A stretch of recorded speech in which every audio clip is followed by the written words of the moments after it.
amis, cher Jean-François, pour respecter les instructions de monsieur Loyal, dit Olivier, je vais essayer de tenir dans les 3-4 minutes que tu nous as fixées, cher Olivier. Je ne dirai pas un seul mot sur le pouvoir socialiste. Et pourtant, j'aurais aimé devant vous dire beaucoup de mal des socialistes, ce qu'ils méritent d'ailleurs. Mais je me contenterai de parler de Jean-François parce que ce soir, nous sommes là pour l'écouter et puis aussi pour nous préparer à voter pour lui le 18 novembre. Moi, Jean-François, je l'ai fait commencer au RPR en 1995.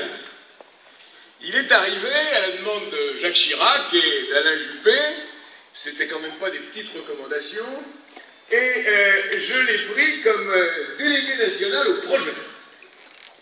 Je ne le connaissais pas, Jean-François, à l'époque, et j'ai découvert un garçon, alors je ne voudrais pas le faire rougir, mais je crois que son épouse partagera les mêmes sentiments que moi, tout à fait exceptionnel. Il était, d'abord, il avait l'âme d'un militant. Il avait l'âme d'un militant, il commençait très tôt le matin, il finissait tard le soir, il ne comptait jamais son temps, il était totalement disponible, et il n'avait qu'une passion, celle de faire avancer, progresser ses valeurs et ses idées.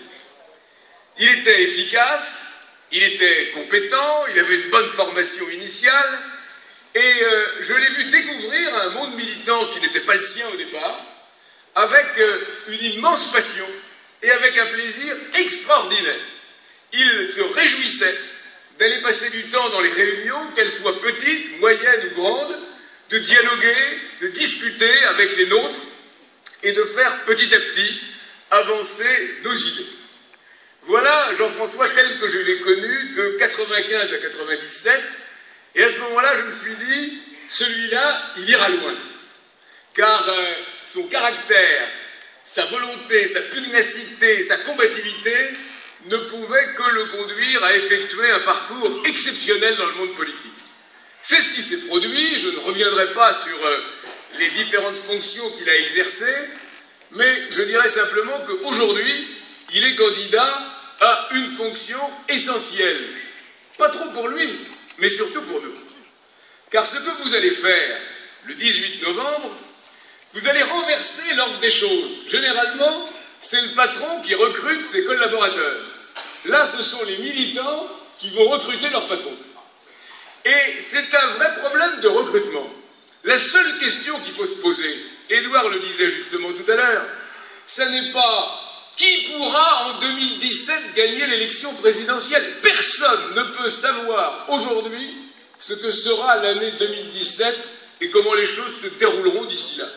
Ce qu'il nous faut, c'est un patron de l'UMP qui est d'abord la passion des militants, qui est ensuite la combativité, la pugnacité nécessaire, la capacité à dire les choses avec leur nom et à ne pas se cacher derrière son petit doigt, qui puisse à la fois mobiliser les Français pour gagner la première grande échéance électorale qui va se présenter, c'est-à-dire les municipales de 2014, et puis de pouvoir cogner avec toute l'efficacité nécessaire contre le pouvoir socialiste. Alors à ce moment-là, quand vous raisonnez sur ce point, c'est-à-dire sur ce recrutement du futur patron de l'UMP, vous arrivez à une conclusion immédiate. Il n'y a pas photo, en quelque sorte. Celui qui a toutes les qualités requises pour assumer cette responsabilité, pour mener à bien ce combat, pendant 1 an et demi contre les socialistes, et pour nous faire triompher dans les 36 000 communes de France lors des élections municipales, de façon justement à pouvoir donner un coup d'arrêt à la politique catastrophique qui est menée par la majorité actuelle, il n'y en a qu'un, c'est mon ami, c'est Jean-François Copé.